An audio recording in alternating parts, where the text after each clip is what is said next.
ఎప్పటికప్పుడు తాజా వార్తలను అందిస్తున్న కేఆర్ క్రైమ్ న్యూస్ కు స్వాగతం.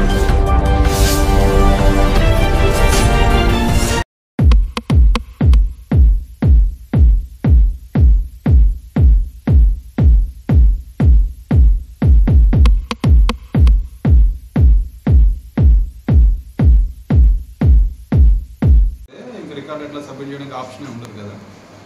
సో వాడు ఈరోజు ఎగ్జామ్ హాల్లో వచ్చేసరికి నువ్వు సెమిస్టర్ మొత్తం రాలేదు కదా, ఎగ్జామ్ నేను కండక్ట్ చేయలేను, హెచ్ఓడి గారి దగ్గర పర్మిషన్ తెచ్చుకో అని చెప్పి హెచ్ఓడి గారి దగ్గర పంపించాను.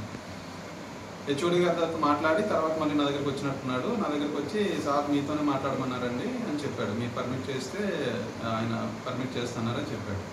నేను హెచ్ఓడి గారికి తన ముందే స్టూడెంట్ ముందే ఆల్రెడీ హాల్లోనే ఉన్నాను, మిగతా పిల్లలందరూ ఎగ్జామ్ స్టార్ట్ అయింది రాస్తున్నారు వాళ్ళు.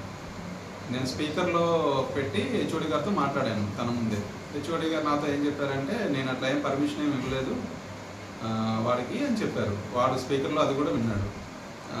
విన్నావు కదా నువ్వు కూడా, ఆయన పర్మిషన్ ఏం లేదు, నువ్వు హెచ్ఓడి గారి దగ్గర నుంచి కానీ డీన్ గారి దగ్గర నుంచి కానీ డైరెక్టర్ గారి దగ్గర నుంచి కానీ ముగ్గురు నుంచి ఎవరినైనా సరే ఎవరి దగ్గర నుంచి అయినా సరే పర్మిటెడ్ అని ఏమైనా తెచ్చుకోగలిగితే నేను అలో చేస్తాను, లేట్ అయినా పర్వాలేదు, నాకు ప్రాబ్లం ఏం లేదు, అంత పర్మిషన్ తెచ్చుకొని అలో చేస్తానని చెప్పాను.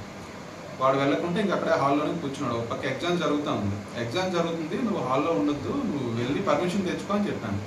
అయినా సరే వెనుకుంటే వాడు అట్లాగే అక్కడే నిలబడి ఉన్నాడు. ఎగ్జామ్ హాల్ బయట సెక్యూరిటీ కనబడితే సెక్యూరిటీతో చెప్పాను, సెక్యూరిటీ ఎగ్జామ్ జరుగుతుంది ఇతను బయటకు తీసుకెళ్ళండి అని చెప్పాను. ఇంకా సెక్యూరిటీ కూడా రాలేదు ఇంకా లోపలికి. రాకముందే వీడు చేతిలో ఉన్న కత్తి తీసుకొని పొడవడం స్టార్ట్ చేస్తాడు. నేను ఎంత తప్పించుకుందామన్నా గట్టిగా పట్టుకొని పొడవడం స్టార్ట్ చేశాడు. చాలా చోట్ల దెబ్బలు తగిలినాయి, నాకు చేతి దగ్గర కట్ అయింది, తర్వాత వీపు మీద కూడా చాలా కట్ అయింది, కంటి మీద కట్ అయింది. ఈ లోపు ఎగ్జామ్ రాస్తున్న పిల్లలు మగపిల్లలు వెంటనే వాడిని ఆపడానికి చాలా ప్రయత్నించారు. నేను కింద కూడా పడిపోయాను, కింద పడిపోయిన తర్వాత కూడా వదలలేదు వాడు. ఈ లోపు పిల్లలు మగపిల్లలు కొంత గట్టిగా పట్టుకొని లాగి వాడిని బయటకు లాగారు. అంటే కత్తి అంటే చాక్ లాంటిదేనండి, చాక్ లాంటిదే. అంటే నేను ఐటమ్ ఏంటో అంత దగ్గర చూడలేదు ఆ టైంకి నేను, కానీ నాకు అప్పుడే బ్లడ్ అయితే విపరీతంగా కారిపోతుందండి. అక్కడ ఎగ్జామ్ హాల్లోనే చాలా బ్లడ్ కారిపోతుంది, చాలా చోట్ల పొడి చేశాడు. నన్ను వెంటనే మా కాలేజ్ సిబ్బంది మా ట్రిపుల్ హాస్పిటల్కి తీసుకెళ్ళి చదువుకునే పిల్లల దగ్గర చాకు అంటే మరి ప్రీ ప్లాన్డ్గానే వచ్చాడేమో మరి తెలియదు నాకు అది.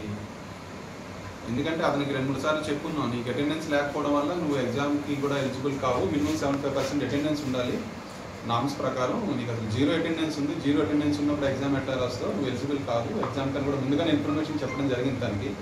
బహుశా ప్రిపేర్డ్గా వచ్చాడేమో అని అనుకుంటున్నాను. అతని యాటిట్యూడ్ ఎట్లా ఉంటుంది? యాటిట్యూడ్ క్లాస్కి రాడండి, హాస్టల్లోనే ఉంటాడు.